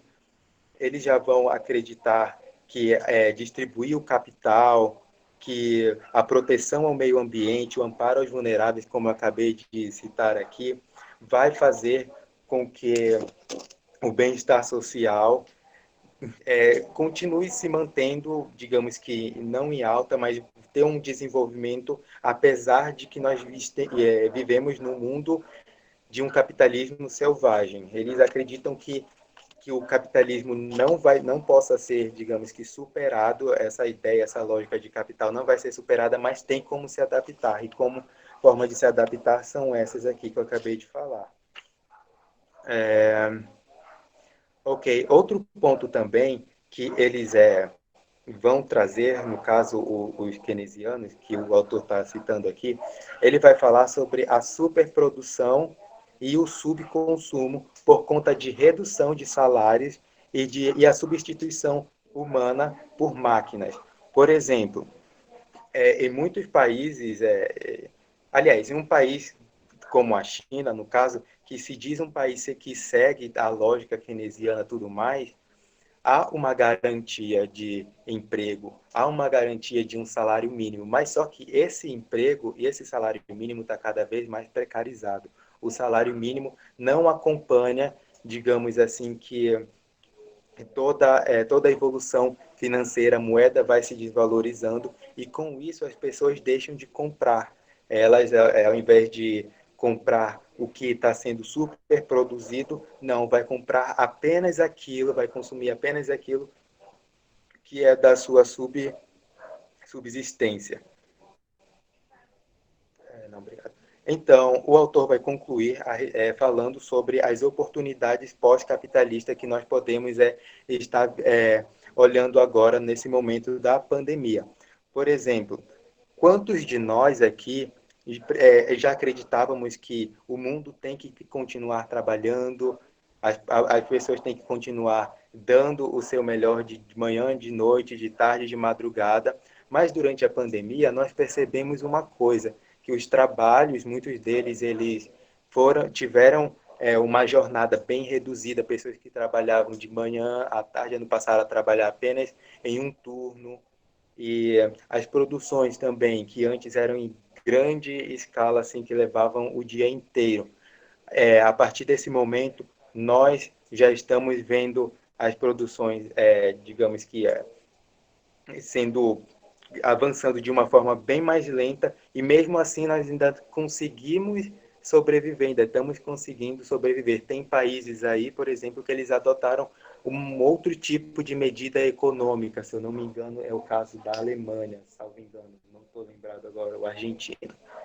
Desculpa, a gente fugiu da cabeça, mas um desses países aí, eles já, digamos assim, fizeram novos planos, assim, traçaram metodologias e tudo mais de fazer com que a população lide com esse problema caso a pandemia dure 1 ano, 2 anos ou 5 anos e tudo mais. Eles não acreditam, digamos que, vamos supor que, como aqui no Brasil, infelizmente, nós tivemos, né? Vamos supor que a pandemia vai durar, a quarentena vai durar 3 meses. Então, aqui nós temos, vamos ajudar a população dando esse benefício de R$ 600 aqui por 6 meses, por 3 meses e tudo mais. Mas muitas vezes o vírus, como ele é algo biológico, ele não é algo social com que a gente possa controlar, como o autor diz aqui, a gente não sabe quando ele vai acabar, a gente não sabe quando realmente vão ter uma vacina, vão ter um remédio capaz disso.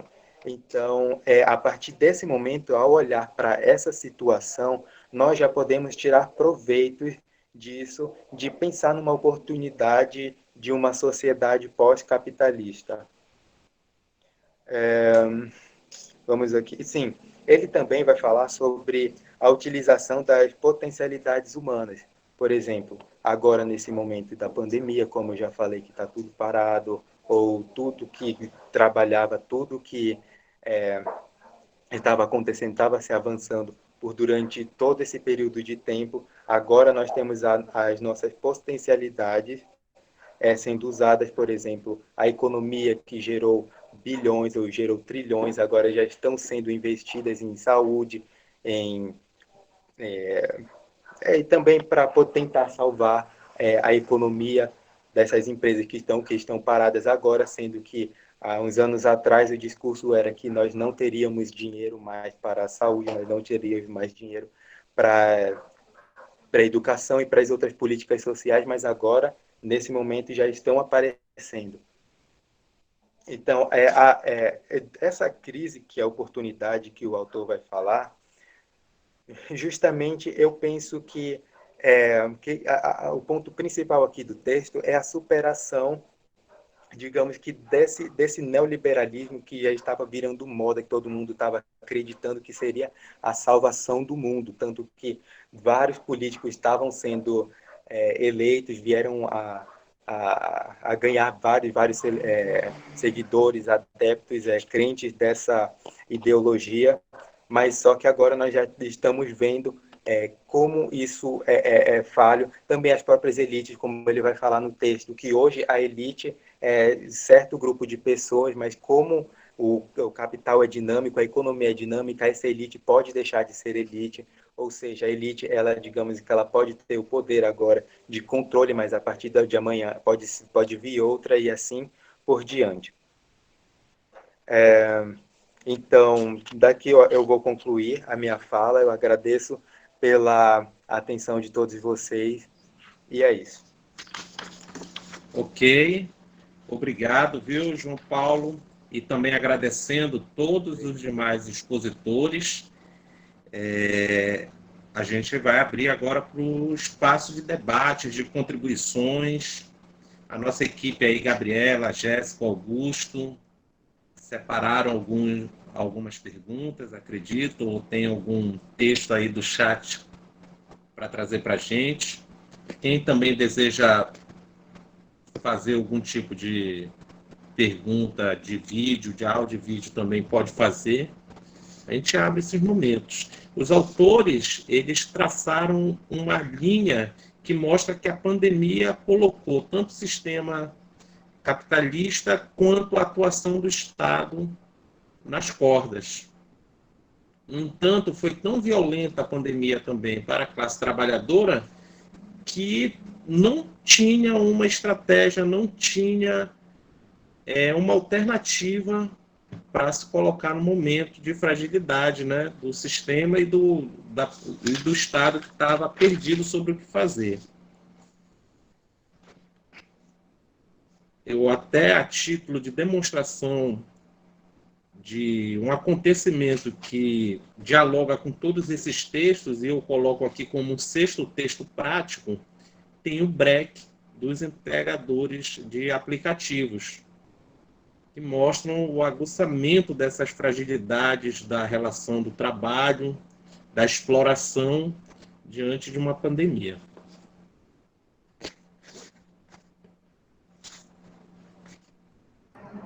Gabriela, Jéssica, Augusto, temos alguma exposição aí no chat? Gente, boa noite novamente. Bom, aqui surgiram algumas colocações, uma eu coloquei, outra foi a Gabi, que as pessoas foram contribuindo e comentando aqui no chat, né?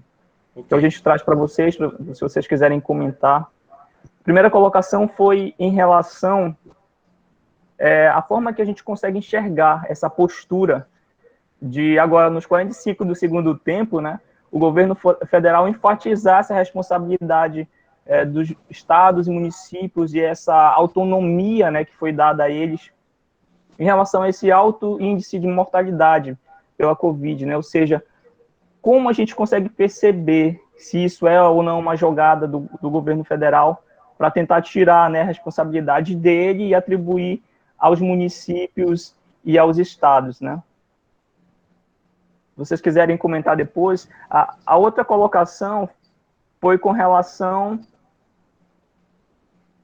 como a gente consegue pensar nesse levantamento do tamanho do funcionalismo público e o impacto que tem para o Estado brasileiro e o seu mau funcionamento, né? Essa tentativa de colocar novamente a culpa total desse Estado necrosado, né, segundo o Tadeu falou, no funcionalismo público, né? Como a gente consegue ver isso, né? Como a gente consegue ver essa jogada novamente, tentando moldar mais ainda as opiniões das massas e influenciar reformas políticas com interesses para poucos, né, e não para todos, né? Como a gente consegue perceber isso? Então, se vocês quiserem comentar as duas questões, eu vou até colocar novamente aqui no chat. Ok. Nossos expositores, quem começa? Pode começar aqui pela ordem das apresentações. Jorge? Bom, oi. Bom, sobre o primeiro caso, né, pensando que tem muita gente que critica o Bolsonaro, né, por ser o Bolsonaro, né, como se a gente não quisesse, né, que o Bolsonaro não fosse o Bolsonaro, né, que sabe como ele é. E justamente o que eu coloquei, né, ele gastou um pouco mais da metade do que foi destinado para gastar com saúde, né, e boa parte desses gastos é justamente o auxílio emergencial que ele já está utilizando justamente para moldar um discurso, né, de inclusão social, né, mais ou menos com base na sua família e inclusive criar outro. E justamente ele se caracteriza por isso, né, ele acusa, primeiro ele acusava os governadores, teve aquela reunião esdrúxula lá, né, com a Damares falando de prender prefeitos e governadores, né, em um país sério, né, isso já teria levado, né, a manifestações e não só manifestações, né, dito no poder direto já, né, ações jurídicas mesmo. Até com o ex-ministro da Educação, né, ele só foi para Miami e pronto, né, ganhou um cargo no Banco Mundial, né, enfim. Justamente essa característica do governo Bolsonaro, né? Jogar a culpa para o outro, jogar e só vem a as coisas boas, entre aspas, né? O que eu posso mudar o discurso, o que eu posso desenhar esse discurso para me beneficiar a mim mesmo.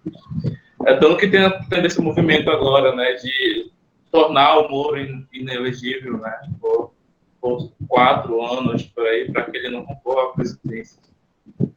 Enquanto a segunda questão, né, sobre os cargos dos municípios, a gente estava numa discussão na semana passada sobre divisão territorial, né?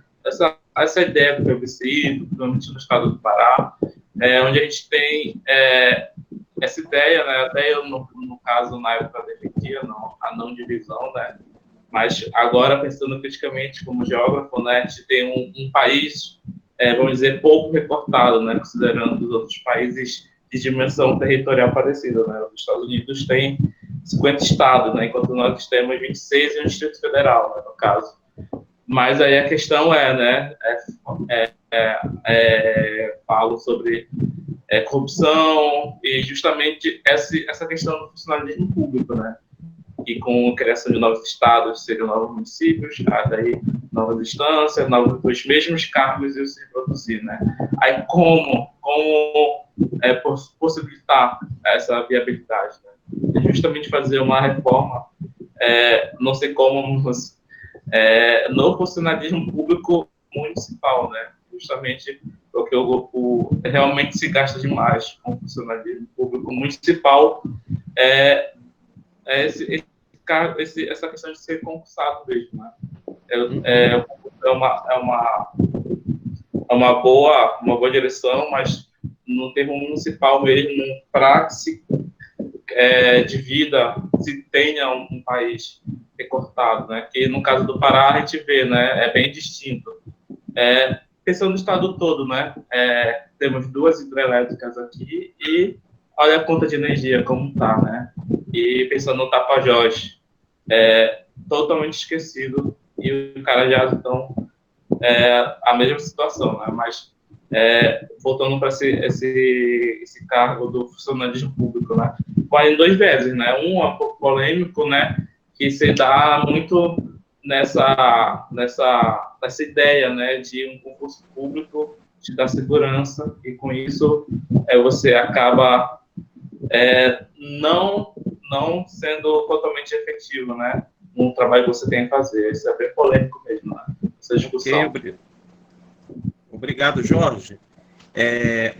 Outro expositor quer fazer mais, complementar a resposta? Vamos tentar, nas respostas, pelo menos 2 minutos aí de média, que fica bom. Por favor.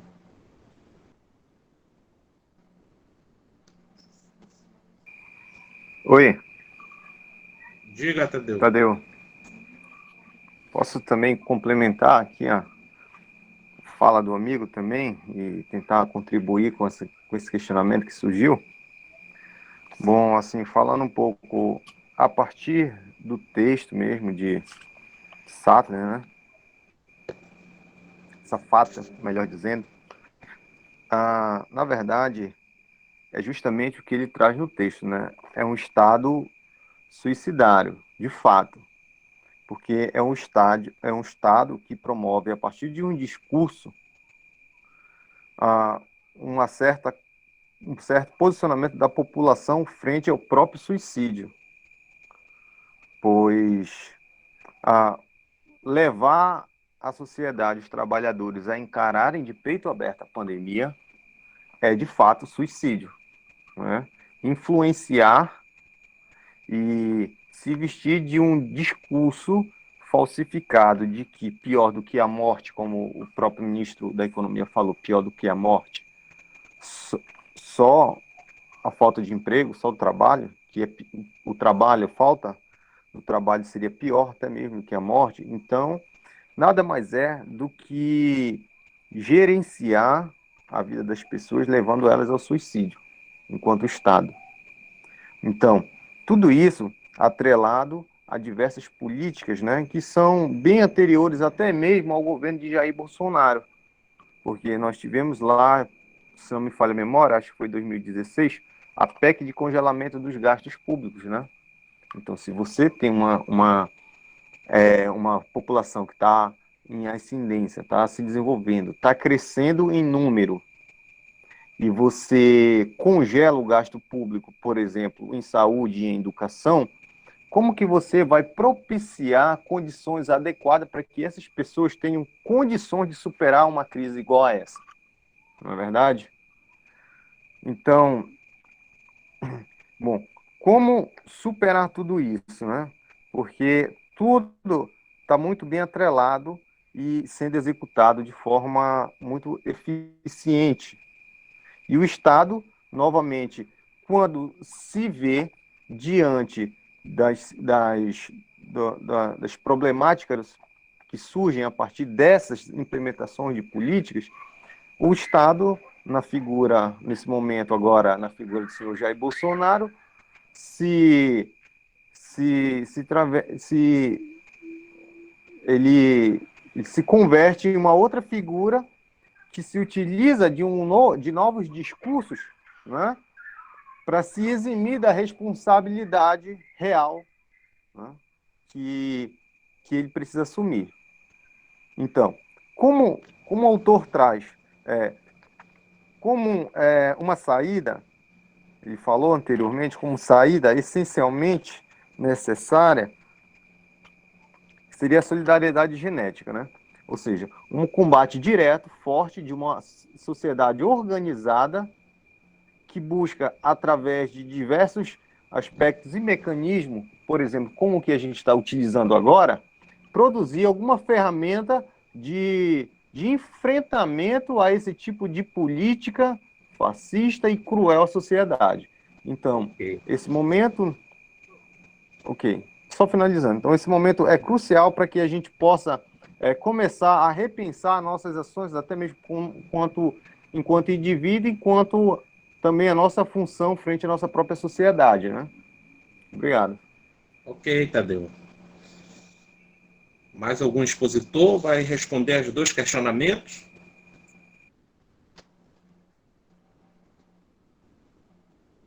Já são 20 horas e 22 minutos. Nós estamos já nos encaminhando para a parte final da nossa exitosa live, tão participativa, com exposições profundas de textos atualíssimos, uma repercussão muito grande. No chat tem alguma coisa? Alguém mais quer fazer alguma observação, alguma contribuição?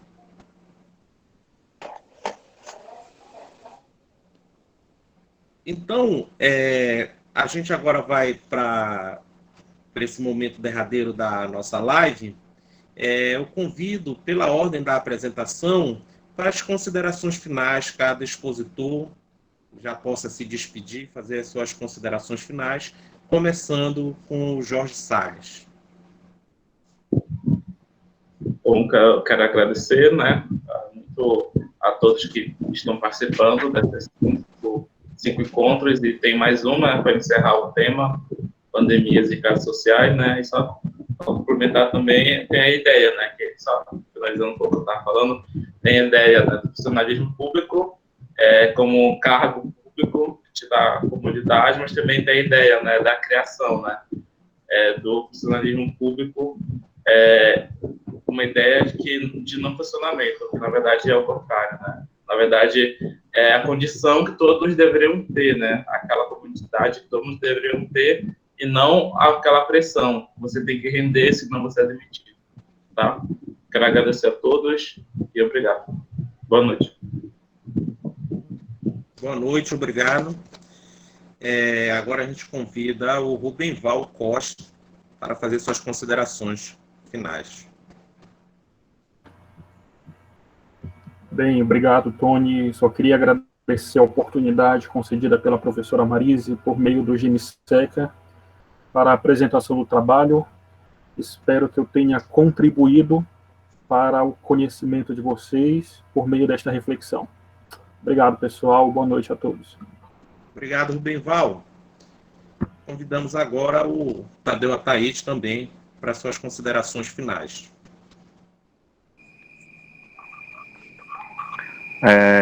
Gostaria de agradecer o convite, né, feito pela professora Maria Marise.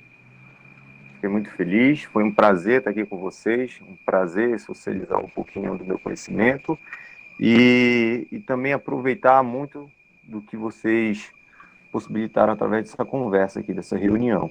O texto é um texto muito atual, muito claro, com um objetivo muito bem fundamentado, e ele propicia, sem dúvida, diversas reflexões. Caso alguém não tenha lido, fica a minha recomendação, um texto bem legal de se ler, muito reflexivo. Queria agradecer também a todos que estiveram aqui acompanhando a live, nos acompanhando, que participaram, comentaram, né? E os demais, gostaria também de agradecer ao restante da equipe e aos demais expositores também, viu? Todos uma boa noite, muito obrigado. E fico aqui aguardando qualquer coisa, só aquele toque que nós estamos aqui. E não esqueçam de mandar o convite para o próximo, tá? Nem que seja para participar aqui com o telespectador, mas estaremos aqui com certeza, viu? Forte abraço. Obrigado, Tadeu. Convidamos agora o Fabrício Moraes para a sua despedida e considerações. Então, eu agradeço também pela oportunidade de expor essa minha segunda exposição, o meu segundo seminário que estou participando, e muito obrigado pela oportunidade desse texto e dos demais textos nesse seminário, e que venham mais, né? Mais discussões, e também que a gente venha também com uma proposta de a gente trabalhar com textos sobre frente ampla da esquerda, um dos assuntos que eu estou vendo muito que está sendo levantado, do que aconteceu no Uruguai, de construir frente amplas. E é isso. Obrigado. Obrigado, Fabrício. E agora também, João Paulo, suas considerações e despedida. Eu gostaria também de agradecer aqui pela oportunidade dada à professora Maria Marise Duarte e também aos presentes que estiveram participando junto conosco aqui. Eu também gostaria de elogiar bastante os textos na qual nós tivemos que ler aqui, principalmente a respeito sobre essa crise que nós estamos passando e quais são os proveitos que nós podemos tirar dela. É uma boa reflexão para nós que somos dessa área das ciências sociais também, da gente poder analisar, ter essa oportunidade de como uma crise, como uma pandemia que nós já tínhamos lido em outras fontes que aconteceram no passado, na história, o que poderia ter feito daquela vez. Pronto, agora, infelizmente, nós temos essa oportunidade aqui de poder analisar frente a frente como que uma pandemia pode levar a nossa sociedade tanto a um caos, mas também levar a gente a ter a oportunidade de fazer com que nós vejamos o sistema econômico vigente, no caso, o capitalismo, e fazer com que nós podemos nos adaptar melhor a ele. Então, agradeço também as pessoas que deram as suas considerações aí, que cumprimentaram a minha fala e tudo mais. Então, é isso aí. Boa noite para todo mundo e a gente se vê. Qualquer oportunidade estarei aqui. Obrigado, João Paulo. Bem, mais alguém quer fazer alguma despedida, alguma observação, algum comunicado?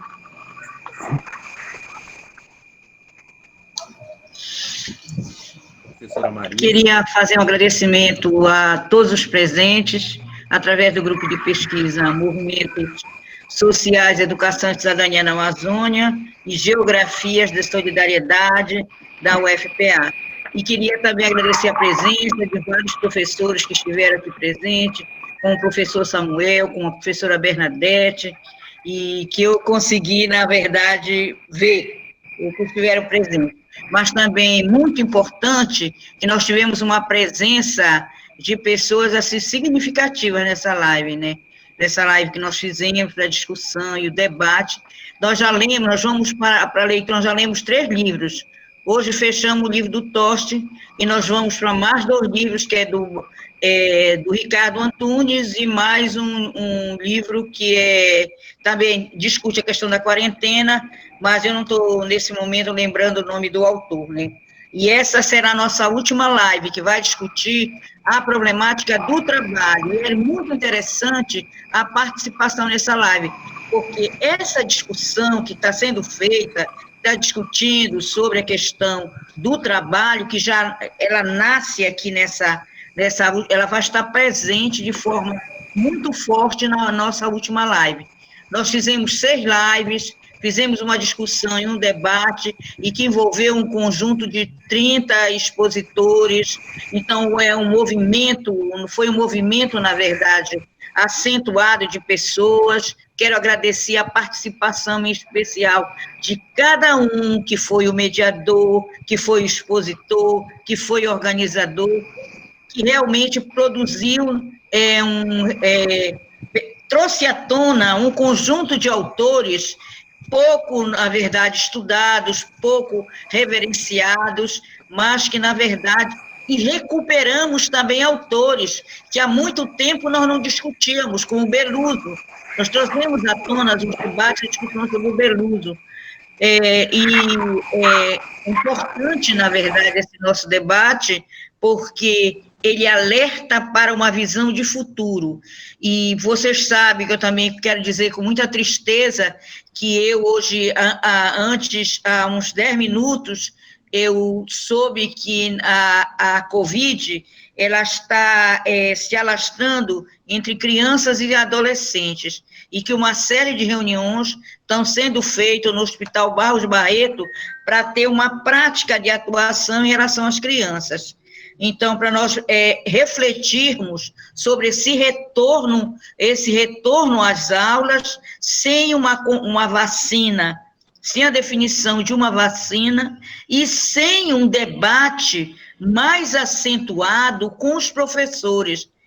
Os professores, nessa pandemia, eles foram invisibilizados, eles não se tornaram visíveis.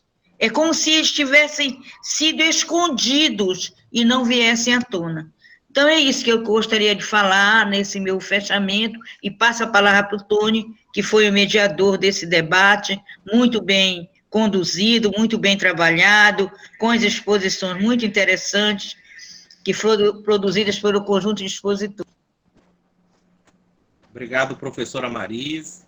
Agradecimento pelo convite.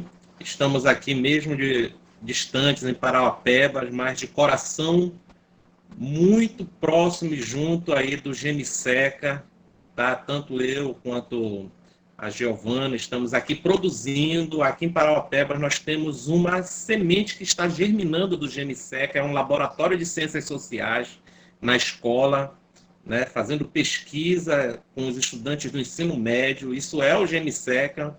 Um dia eles vão aí na UEPA participar também de algum evento nosso. A gente sonha com isso.